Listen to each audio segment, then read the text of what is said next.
Are you stressed? Good, because today we're talking about the Blob, a game that masquerades as a 3D platformer, but that's actually a 3D coloring book, in this Cheapness Affordable Gaming review of the Blob.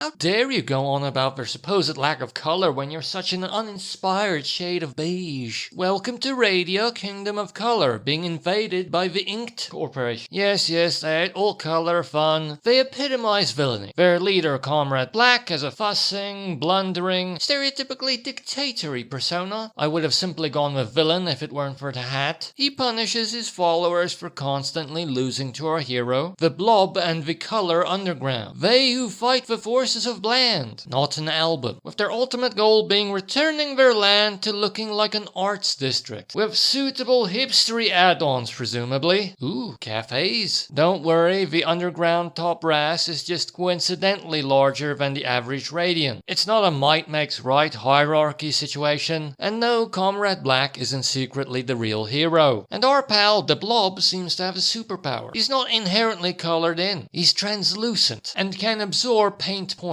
to redistribute it to the paintletariat. Or is it paint boisé? I don't know the difference by name. And whatever the Blob touches while he's engorged comes to life. Pure white structures get a paint job. Trees get weird unless you're coincidentally green when you touch them. Natural terrain goes back to earth tones. And gradients lose the G, get colorful and glowy and start jumping about. And by the way, please consider adding some color to my life by liking and subscribing. Although no pressure, I'm grateful you've even watched. Rather pleasingly, Blob gets transformed too into a snail and can compress like a sponge, which helps during rush hour, and use the gloop to wall run. So it's a 3D platformer, but more of a collectathon than a tense show of skill. The combat is somehow even simpler than the genre usually allows. Okay, you slam them as is tradition, but doing so requires locking on with an automatic arc. The only skill involved is timing it right to consume multiple Inkies at once. And maybe some math. The stronger the enemy, the more paint points you spend, using it in the air to extend your jumps. But arguably, traditional manually button-activated downward slams and jumping would be harder and maybe feel more fun because it would feel like platforming. Your Z jumps are also automatically aimed and quite forgiving in terms of timing. But wall runs and jumps are more traditional, yet you rarely use them. Only one or two bonus missions requires using them skillfully. And sometimes it can be frustrating. I think I'm mainly talking about when you jump, but it's not high enough that you catch on a ledge, and so you just wall squish. So usually you focus more on the score chase and completing the checklist. Painting every bit of the map. You can even paint trash. Paint city blocks as many different colors as possible for higher scores and more endorphins. Remember primary school art and mix those colors. Get some secondaries in there. Convert the gradients to radians. Collect style pickups that automatically apply different patterns to your conquest of color, standardized graffiti, and a bunch of really intricate stencils, essentially. Without them, multicolored skyscrapers can look surprisingly drab. The Radiants follow a more European model, building up rather than out on their islands, and you never see a house, just their very literal landmark architecture that you can shake free from inked control. Places of music and fun, yet no fire department or farms either. Plus, there are challenges to complete, from Artie, who wants you to color more in the lines than her persona and name would indicate, Biff, who wants violence, Zip, who wants you to race and platform, once again not that hard usually, and from the Professor, who wants you to liberate landmarks. And all of these asked within a time limit. And completing these challenges and saving Radians earns you extra time to complete the level. The clock is perhaps more of a danger than the Black Death is sometimes. Not the one supposedly spread by fleas. Inkies, the one spread by calamari, that decreases pain points until death. But you can save yourself by getting a colonic, or simply by going for a swim if you want something less invasive. There's a lot to do, and to a completionist it can be fun to try and get all of them. A compass will even show some of the outstanding stuff, once you've completed enough of the level. But it doesn't like billboards, and you will probably get tired and stop after a bit of fine-toothing, especially if time is getting short. And your accomplishments are reset if you retry the level, so you can't just pick up where you left off. It's not the funnest thing to redo. Sure, it can give you jolts and reward you a bit, but probably not enough to lick it clean. And that's coming from a person that's rather obsessive at times, as long as the work isn't too much. So maybe you'll give it the old art college try, and then set your sights a bit more realistic, and just go for the gold medal based on score, while getting as much of the checklist as possible, trying to be speedy yet thorough. The levels are long. On average it took me like an hour each, but that's if you like coloring things in. One or two things in the game may be hard, but otherwise it's more an exercise in focus, and you may need a slight break in between levels to compensate for all the "what else can I paint?" 3D platformer fatigue when you see a new level and all the things you have to do. But it is satisfying to see all your progress, seeing the white subside like a 3D coloring book. And it's visually beautiful too, cute, and well, colorful. As said, when you've collected other styles and put effort into the rainbow, it can look amazing. A real party town. Do any of you have jobs? Someone at least has to take shifts at the paint factory, come on. And you also leave quite the mess, because you're a paint slug as mentioned. Plus there are lovely crystal clear waters once you remove the ink, and the visuals are very clean when everything's still clean. So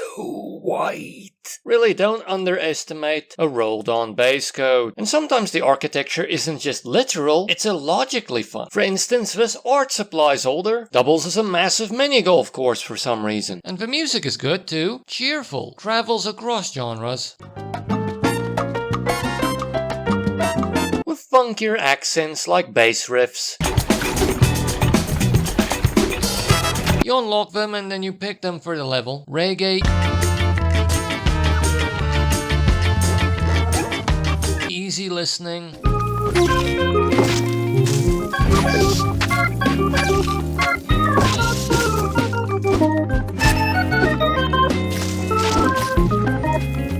Funk.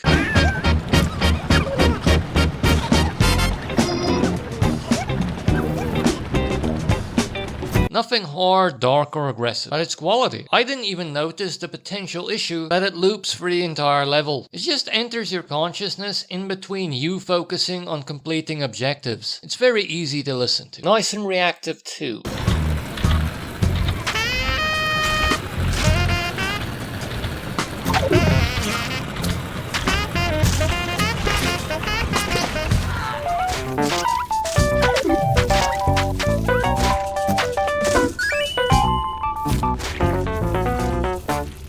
Story-wise, there isn't much. The Color Underground talk to you, but those are more briefings with some revolutionary terminology thrown in and arty zeal for town planning. And no voiceovers in the form of language, so you have to read.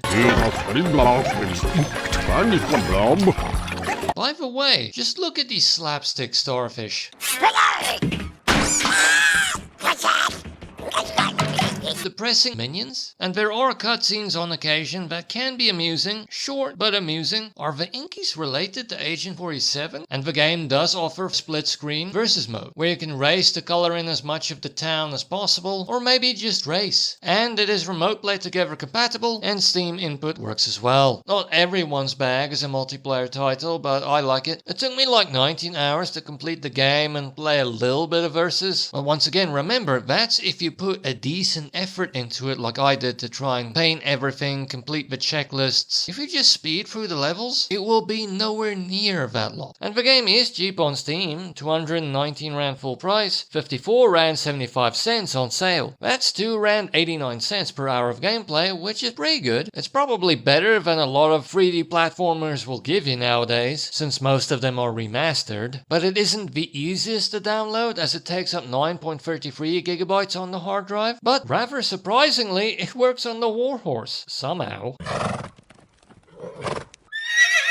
and it plays fairly well. I was worried as it had 29 to 31 FPS on level select, but during general play it went as low as 30 FPS and as high as 52. Not bad to play at all, even during zipping and combat. It does have jolts, but I'd argue very playable. And stereotypically, it's so kid-friendly. Nothing objectionable in it as far as I can remember. Adorable to boot. Great for kids to be creative. Put it on free paint mode. On a stereotypically easier level if they can handle it. Just let them color things in. Plus, as mentioned, there's the split screen versus mode you can tuck into. The game has beautiful visuals. Levels start pristine, clean and white. Becomes a messy kaleidoscope. Both look great, although this game originally was released for the Wii, I believe, and the graphics have aged a bit. The style really does it favors in this regard, but some of the textures may look less great at times. Some of the more lifeless areas too. Plus an abundance of black ink can sometimes look a bit grim. Doesn't have the best draw distance either, and you may see some of the styles, for instance, pop in and out of visibility from far away. But all in all, I'd say it's great. Adorable with its literal architecture and potential for really colorful urban landscape. It has good music with many genres. Sounds good, blends with the action, it's kind of easy listening. It's upbeat, fun, nothing hard, funky mostly. But you do select the track that plays on the level before you start, and that will loop until you're done. But I don't think I noticed the looping much, in all fairness. Plus, nice minion-esque sounds. There's so much to collect for completionists, and your progress is shown on the canvas. Novel painting and paint mixing mechanics. The game has nice, decent movement mechanics, but usually the game doesn't test your platforming abilities. You're mobile, but you're not expected to be too precise, except when you're locking on and slamming, and arguably that doesn't require that much skill. Some of it can be frustrating, like not being able to jump high enough to catch on a ledge, and then just wall squishing. In fact, sometimes these locked-on slams can feel a bit rigid in an unpleasant way, but they can be fun when they extend your jump, I guess. On the maybe side, not much story, and uninspired briefings, but the cutscenes can be amusing, and it does have the same problem that a lot of 3D platformers of the more collectathon persuasion have. 3D platformer fatigue, starting a new level, seeing yet another one laid out before you, after you spent quite a lot of time completing the previous one, searching its nooks and crannies, knowing you're going to have to do that again but from scratch. All that focus. It's more about collecting and creativity than combat or platforming. It's a real collectathon. Fun for the more obsessive, detail-oriented of us that will try and paint every inch of a map, and even for me it was quite much. It can be rewarding, as said, you see your progress, but probably not enough to really get everything. Especially since even though they do mark your progress, it doesn't feel as satisfying as a medal should. Something's wrong with the presentation. Maybe there are too many of them, no sound cues for them really.